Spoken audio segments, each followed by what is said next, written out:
চলতি বছর ৫৫ লাখ পরিবারকে ১৫ টাকা কেজি দরে প্রতি মাসে ৩০ কেজি চাল দেওয়া হবে বলে জানিয়েছেন খাদ্য উপদেষ্টা আলী ইমাম মজুমদার। দুপুরে সচিবালয়ে অর্থনৈতিক বিষয় এবং সরকারি ক্রয় সংক্রান্ত উপদেষ্টা পরিষদ এবং খাদ্য পরিকল্পনা ও পরিধারণ কমিটির বৈঠক শেষে তিনি একথা জানান।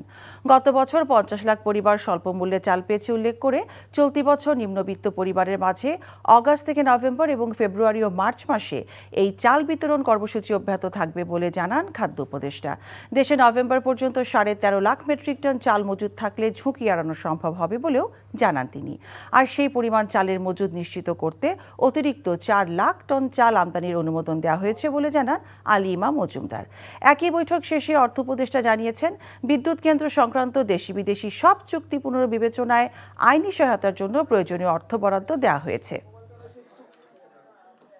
আগাম প্রস্তুতি হিসেবে আমরা ৪ লাখ মেট্রিক টন চাল সরকারিভাবে আমদানির জন্য করছি, অ্যাজ ওয়েল এজ প্রাইভেট সেক্টরকে আমদানির জন্য আমরা বাণিজ্য মন্ত্রণালয়কে আমরা লাইসেন্স দেওয়ার জন্য ৫ লাখ মেট্রিক টন চাল আমদানির লাইসেন্স দেওয়ার জন্য বিভিন্ন লোককে বিভিন্নভাবে ভাগ করে দেয়। ১৫ টাকা কেজিতে ৩০ কেজি চাল প্রতি পরিবার মাসে পায় এবং ৫৫ লক্ষ পরিবার সারা দেশে পাবে।